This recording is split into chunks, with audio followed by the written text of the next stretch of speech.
So I'm Carmen. I'm an employment relations practitioner, but I'm all about sustainable and intentional living. So I think it goes without saying that I make my own kombucha.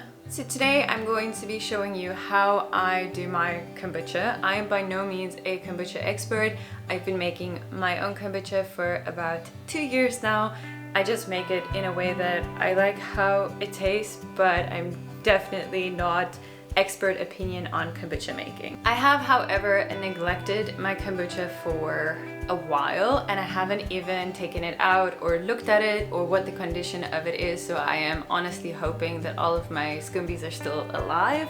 I am hoping that it hasn't turned to vinegar, but we're gonna see. So this video is a little bit of a risky one given that I didn't even check the state of my kombucha, but it was my inspiration to get back into making kombucha again.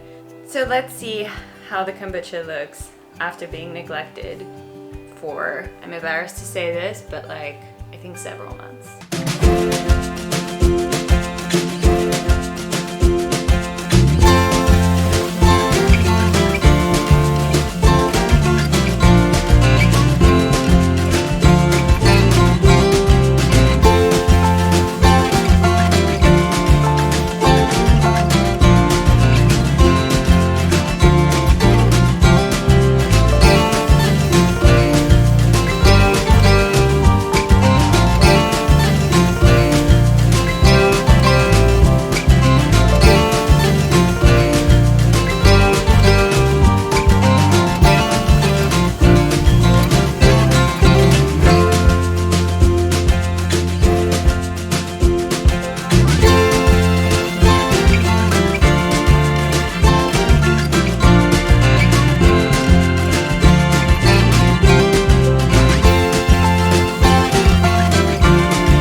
Organic Rooibos tea that will go in here once it has cooled down to room temperature.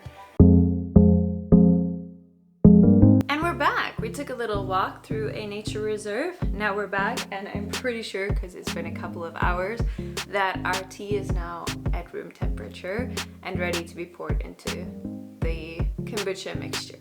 Let's do this.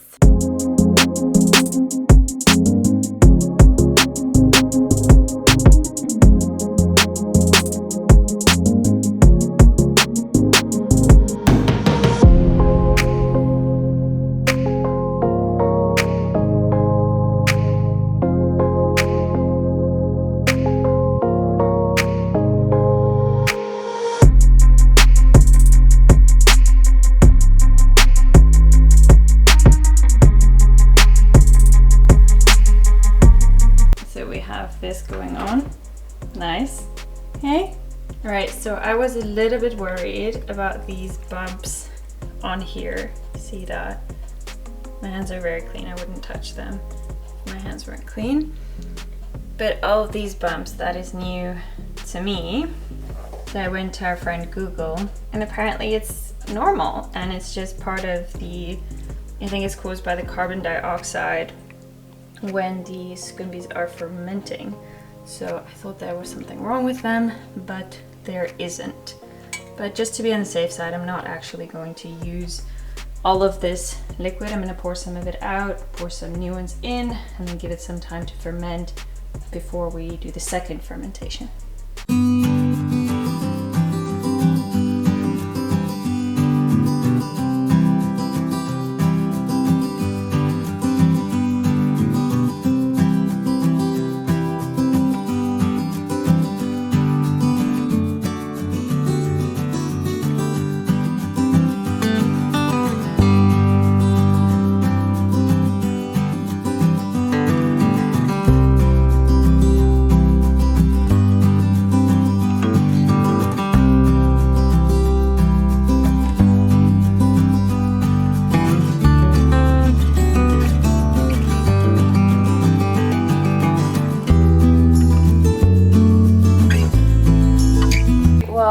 Honestly, they look healthy. There's no mold. There's nothing that indicates to me that me neglecting them for so long caused anything. So I am going to taste this.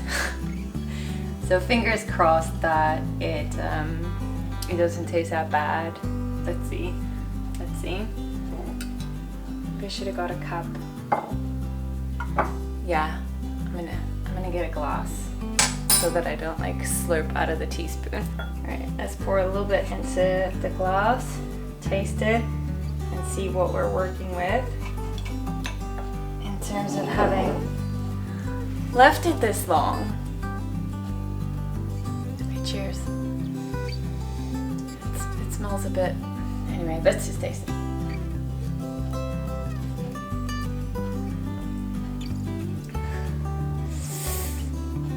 Yeah, that's a bit vinegary. Yeah, that one's like solidly vinegar. So unintentionally, we made some kombucha vinegar that that does not taste good. I'm definitely not going to bottle that. That's got that like vinegar aftertaste. If you could just picture that, that's what my throat feels like right now. Right. So that is how much I'm going to leave, because there needs to be some of the old liquid, or I think they call it like starter liquid, to get these guys to turn this into kombucha again. So I'm gonna put them back one at a time. See, they look very healthy, very nice. Good looking SCOBYs. I always say SCOBYs, but I think it's SCOBYs. But yeah, like this was my first one. He's quite thick. I like them, they look like jellyfish, very slippery.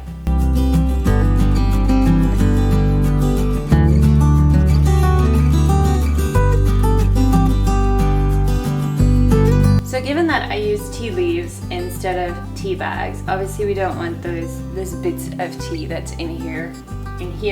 So I'm going to pour through a sieve into this and make another batch, because I'm pretty sure all of this is not gonna fill up this.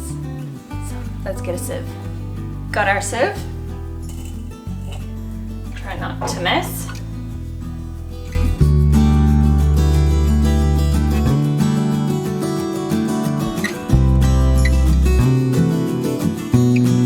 It's a lot more than I was expecting, actually, but I'm still going to make one more fresh batch of tea to fill up the rest of this. And then all the little bits of tea are in the sieve.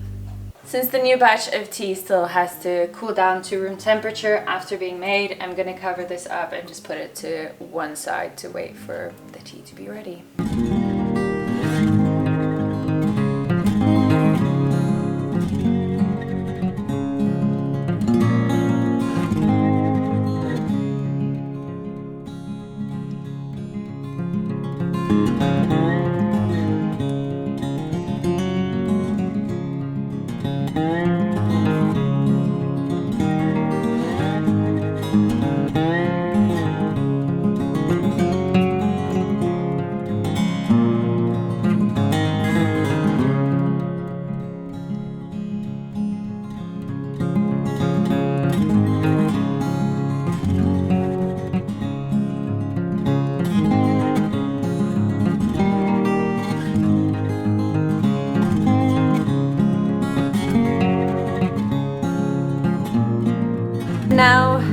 stand again until it is room temperature, and I'm gonna add it to this, and we're almost done with our first fermentation process of making kombucha.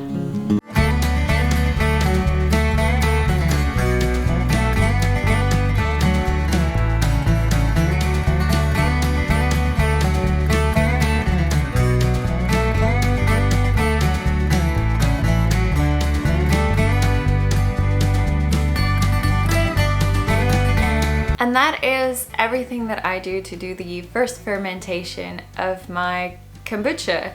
This video turned out to be a very accurate representation of how my kombucha making usually goes. It wasn't what I intended for the video, but it definitely is how I usually make my kombucha. And that is that when I leave the tea, a lot of the time it does stand for extended periods of time, and usually one of them is overnight to go to room temperature, because it is just something that I fit in with my day-to-day life. And that means that oftentimes I will make it and get back to it when I have a moment, as opposed to having a sort of set time for when I do it. So now that kombucha mixture, or that very sweet tea, and the SCOBYs will stay in the cupboard for about a week, and then I will check on them in a week's time just to give it a taste, to see how far along it's gotten, and I just sort of go off of what it tastes like. So usually a week, maybe 2 weeks, in winter maybe 3 weeks if it takes like a little bit longer. But this one I'm gonna check it after 7 days, and if it doesn't feel right to me, I'll leave it for another couple of days. So you will see the second ferment video in about 2 weeks or so, when it's ready to be made. And I'm actually really excited to show you the second fermentation, because I was making kombucha for about a year before I got the second ferment right.